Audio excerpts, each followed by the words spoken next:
If you're a TI and you want to continue learning stuff and get college credits, check this out. University of the People.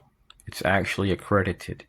And they have a program right now called IBM Skills Build, and you get a certification in data analytics from the University of the People.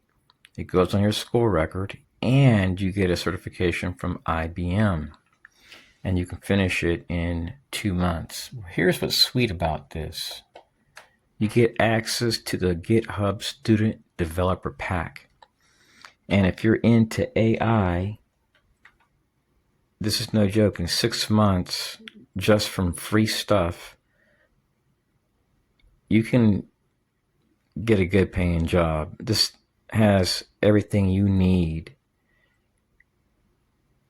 and it's all free. And check this out. You get free domains.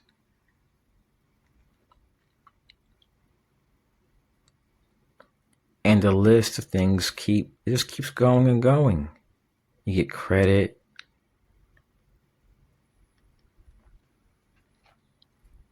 I think this is worth like over $200. You even get access to Notion.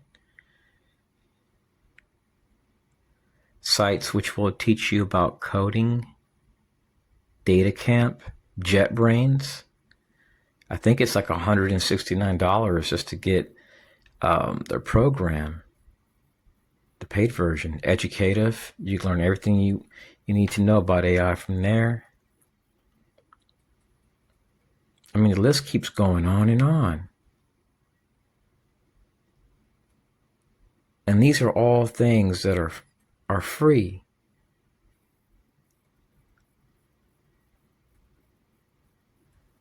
Also, let me share something else with you guys. Bear with me one moment. There's this site right here. It's called the Blockchain Council.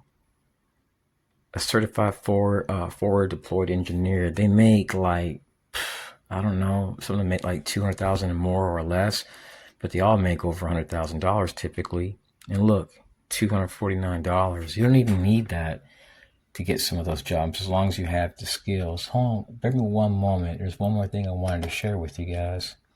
I don't know if I can find it. Oh, here it is right here. There's even free courses on Udemy. Here's the name of the course right here. My camera's a little blurry from all the radiation from the screen. So let me back off a little bit and see if I can get it. Yes, it says become a funded trader in crypto, forex, stocks, and IDISs. So it's on Udemy, and this is for free. So let me go over here. I used to trade back in the days. If you don't want to watch the video, you may just want to do research on these indicators right here. And this video right here in the course talks about prop firms. I've heard about them many times. A lot of traders lose all their money. I think it's over 85% that do it solo, lose their money.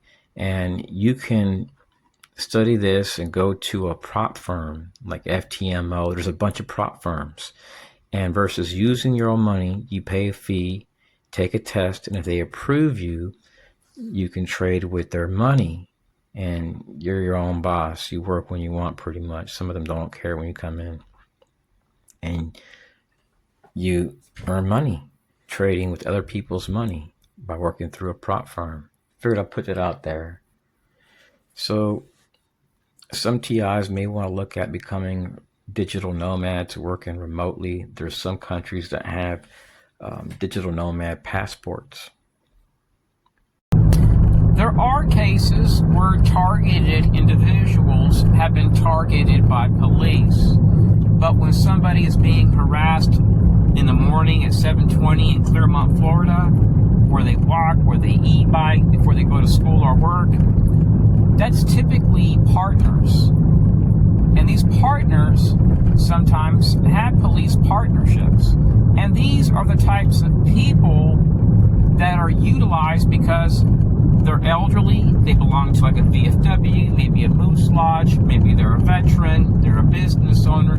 They would never be suspected of doing this. So it makes for the perfect front for covert operations, utilizing people as patsies, paying them money to do this, knowing that if the target goes to police, the target will not be helped because the police, by law, have to conceal the names of confidential informants. What you need to understand is that what you're experiencing is not no criminal investigation. It has nothing at all to do with stopping terrorism or crime or promoting homeland security or public safety. It's a big scam. And it impacted DHS whistleblower Julia Davis, the DNI director Tulsi Gabbard, and it's impacted many other people, fellow TIs. There's one target right now in China, hiding from the U.S. government. There are people, fellow TIs, which have sued the system and then became targets. So suing the system can actually make you a greater target unless you have a lot of support. Most targets don't have a support system.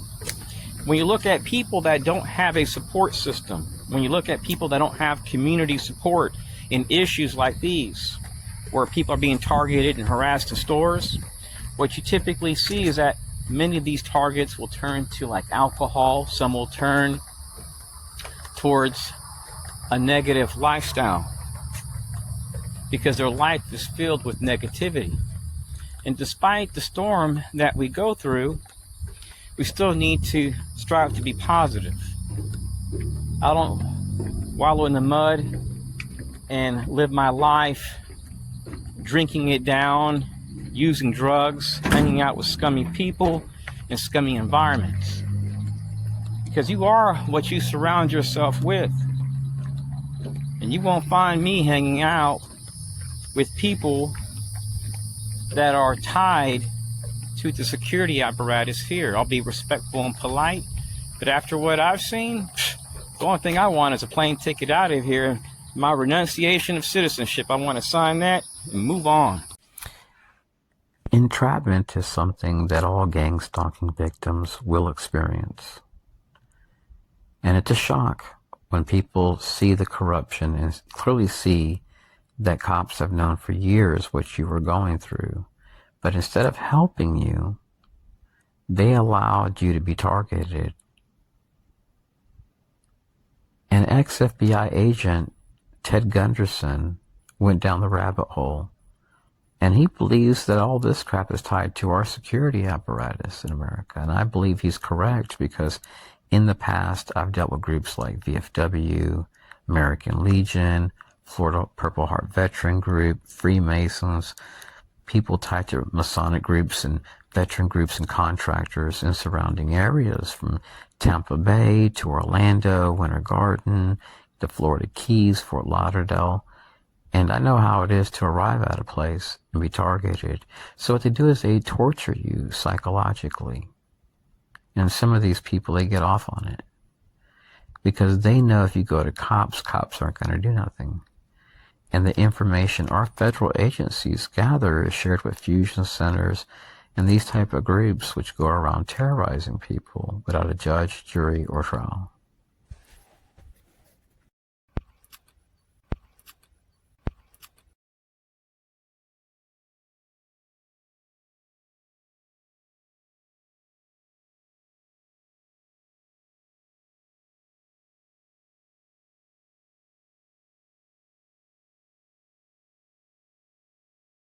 What I'm about to tell you should be illegal.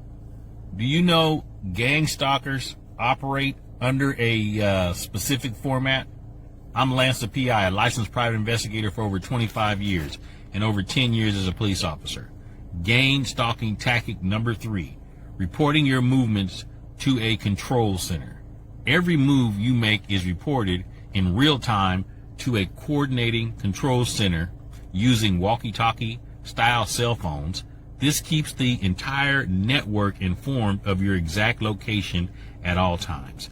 This is documented. This is real. Staged vehicle accidents. The most extreme vehicle intercept, a staged vehicle accident designed only the target knows it was deliberate. This is reserved for targets deemed to have committed a serious offense against the network and requires senior authorization. This is documented. This is real. Follow for more tactics, subscribe, and click the link in my profile if you feel you're being gangstalked. So a while back, I had told TIs that I had experienced 2 car accidents in the same exact area in Clermont, Florida. And I have the photos, but I'll have to go looking for them. But I can share like one that was minor. Then there's another one I have on a flash drive. It was a Toyota Yaris, a black sedan that I had. And when I had gotten to this accident, I found it weird because the person was tied to the National High School Scholars Association. And prior to this accident, I had received stingray alerts from my house of a person that was tied to this group. And I found it weird. These alerts weren't spoofed. So I utilized Eagle Security Unlimited. Now it's a lot harder for me to track these stingray devices, and I don't even bother. So during that time, I had really weird issues, and I had told TIs, I had videos where people were biking on this really wide bike trail, and I'd be on like the far right side, inches from the grass, and they would just do this, boom, run their tire right into the left side of my bike. So all of a sudden, I get into a car accident after that. It was like back-to-back people hitting my bike tire. So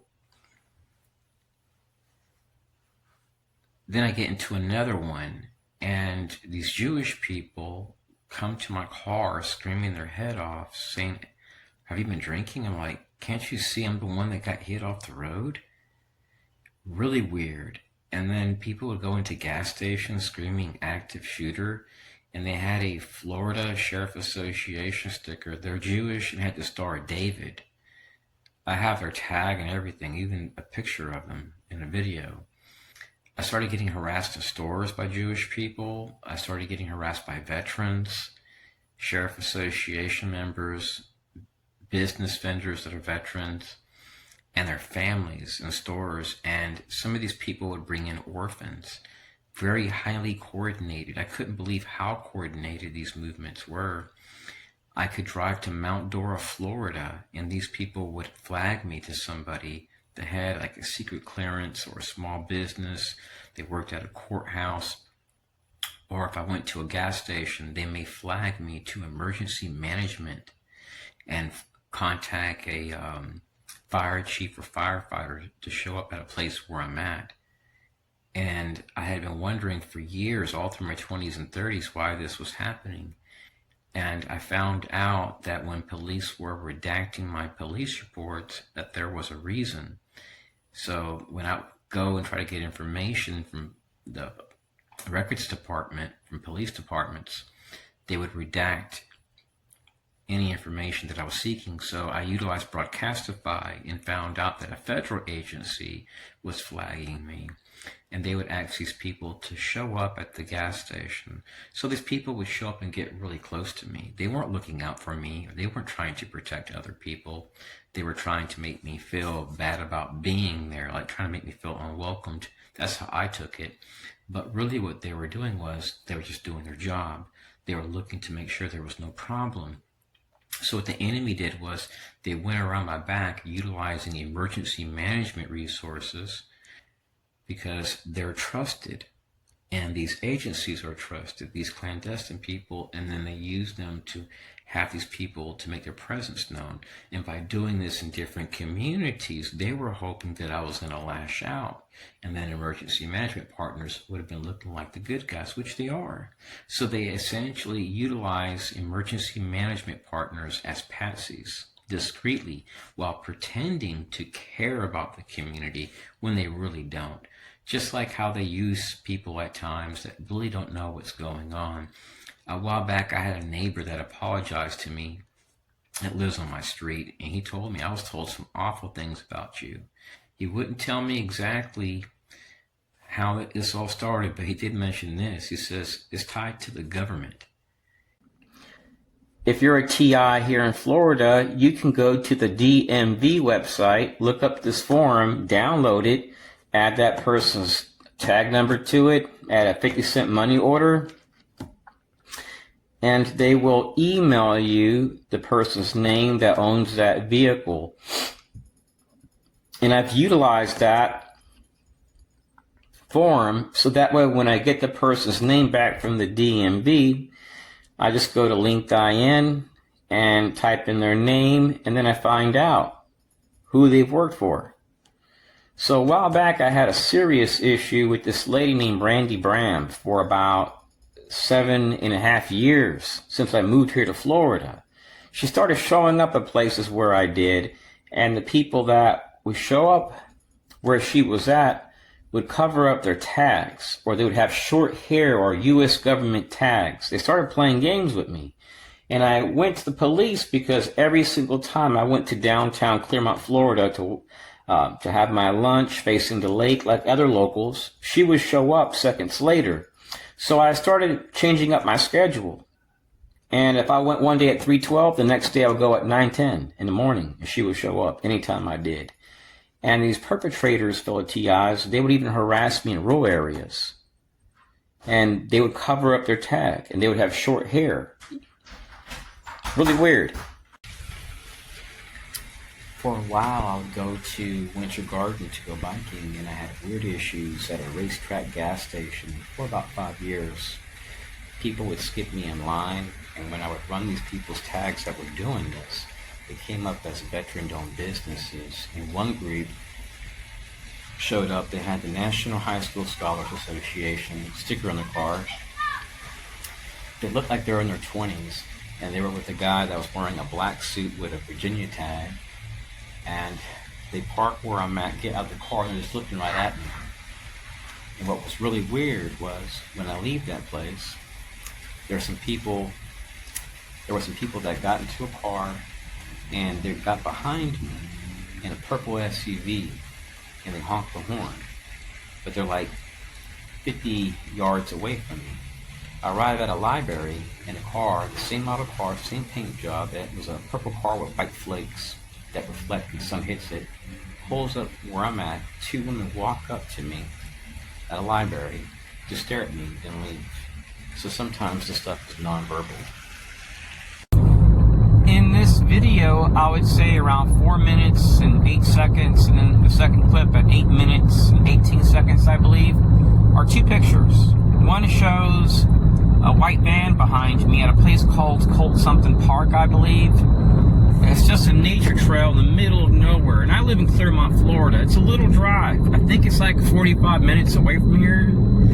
So anyways, I drive out there, Clearmont, Florida, and I see 3 ladies with really short hair doing some bizarre stuff in the woods. They drive up to me, and 2 honk the horn and drive out. And one of them parks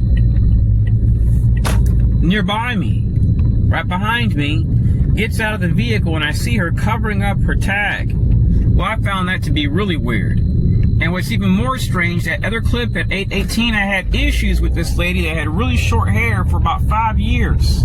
Anytime I would show up at a place, she would show up repeatedly. It just seemed very bizarre. So I went to police. I said my matter was civil. That indicated that they knew something. And this lady that was spying on me had friends which would show up where she was at and talk to her, and they would also cover up their tag. In downtown Clearmont, Florida, where there's this large parking lot facing a lake where locals go to walk and have lunch. So when I seen that, I'm like, this defies the probability of an event. So then I decided I wouldn't walk there no more, and I'll go to the Van Fleet Trail, which is in Maybell, Florida, which isn't too far from Clearmont, but it's a little drive. And every time I get back to my car at any time, there'd be somebody urinating next to my car. Not like on my car, but next to their car. But there was a bathroom right there. I found that to be really weird. So one day I get to the house and I'm with my family and there's a guy urinating in the front yard of my neighbor. So I turn my head, I see the guy urinating. I found that to be really weird, fellow T. I was in a middle-class neighborhood where you have, at that time, there was 1, 2, 3 cops living on the street within less than 100 yards with cameras on their property. So it just seemed unlikely, a middle-class neighborhood, a residential neighborhood with a flock camera in the front, and you got a guy urinating in front of your neighbor's house, right next to your house. It's like maybe 30 feet or less separated. It doesn't make no sense, right, fellow TIs? And this kept happening. Weird things would happen. People would pull up outside my place, park on my grass, and sit out there for an hour and take pictures of my place. And I would see U.S. government tags or no tag. It's just really weird, fellow TIs. So they try to keep you in a state where you're anxiety-ridden, and as long as they utilize different people, then it's not considered a crime. Check this out, fellow TIs. This is from DeepSeek. So, this is what you're describing, veterans being used as patsies, has a specific name in the intelligence world: false flag recruitment. This is when someone is recruited under the pretense that they're working for their own government or a legitimate cause, when in reality they're being used for a different purpose. This talks about a CIA agent. He was fired from the CIA and continued to recruit intelligence specialists, including active duty CIA officers, senior military officers, weapons designers with top secret clearances.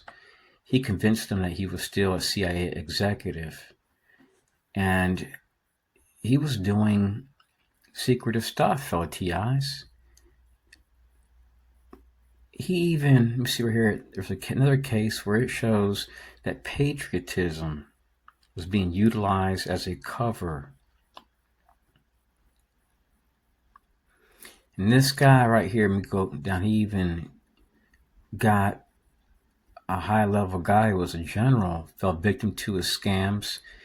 And it says right here, businesses built by veterans who believed they were helping their country.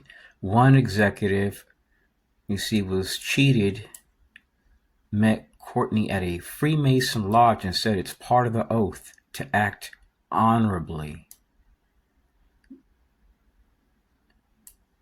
So there are people, hold on one second. There are people, fellow TIs, that are utilized as patsies. And there are people that are utilizing defense contracting as a way to profit. A lot of these veterans, which are harassing you, own little businesses. And did you know that they're paying them cash in some cases? In Texas, I've seen these guys harass me at supermarkets.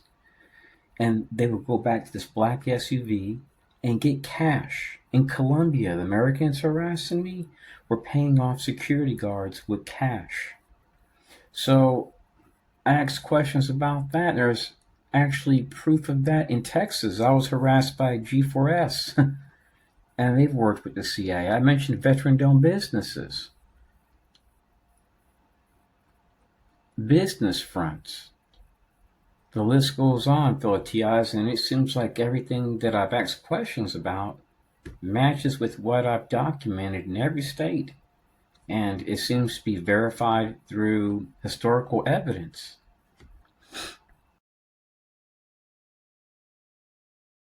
How to report you're being gangstalked to the police. Don't, because if you say gangstalk, they're going to think you're delusional. I'm Lance. I'm a private investigator who does gangstalking investigations. And the way that you report it to the police determines how they're going to treat it. The police deal in crimes. So you got to identify a specific crime to them. Because you come in there and saying, yeah, I'm being gangstalked, I need something done. They're going to look at you like, yeah, you might need a little mental help. But if you tell them you're a victim of a crime, they're going to treat it differently. So that's why you need to gather evidence that you're being gangstalked correctly to prove or help determine the specific crime, like vandalism, stalking, burglary, trespassing. That's why I produced a manual to show you how to document your evidence. If you want to get that manual, click the link in my profile. This happens to target individuals every day. Here is the tactic behind it. I'm Lance the PI, a licensed private investigator for over 25 years and over 10 years as a police officer. Gang stalking tactic number 18. Staged vehicle accidents. The most extreme vehicle intercept. A staged vehicle accident designed only the target knows it was deliberate. This is reserved for targets deemed to have committed a serious offense against the network and requires senior authorization. This is documented. This is real. Follow for more tactics, subscribe, and click the link in my profile if you feel you're being gang stalked. So when I was being harassed nearby Hiawatha Park for a whole week, every time I went out there a while back, I noticed that this guy with this tag, DHSJ22, was pretty much harassing me. And police redacted his tag number from the report. And this one right here, this involves a lady that had a Florida tag. It's the number 4, then high, like HIGH. And I guess this is who owns the vehicle. It's owned by somebody in Conroe, Texas. But it was a lady driving it that was, you can clearly tell that she's into the LGBT stuff. Real short hair, too. Most likely ex-military. And this is an old man. Every time I went to my grandmother's house, the car behind me or in front of me would honk the horn really loud as I was turning into her retirement center. And it was always elderly veterans. Well, due to some advice from an attorney, I'm not going to share the long list of tags, but I will share this one because it was the last one that occurred before my grandmother died. And that same day when I turned in there, a guy that's an ex-Marine had parked his car next to my grandmother's window and was banging on it. And I seen him and he took off. And then I had an issue with G4I Staffing, which is based about, I think 20 minutes away from Langley, Virginia. Actually, it's in Langley, Virginia. It's like 20 minutes away from the CIA headquarters, which I find to be very bizarre, too. And I was being harassed by medical staff in this area and people that were using sheriff association partners, and I was noticing clandestine activity, people in black SUVs outsourcing to vets, and elderly vets, and even bringing elderly vets with them. So this guy knows something. So this has been state by state, though, TIs.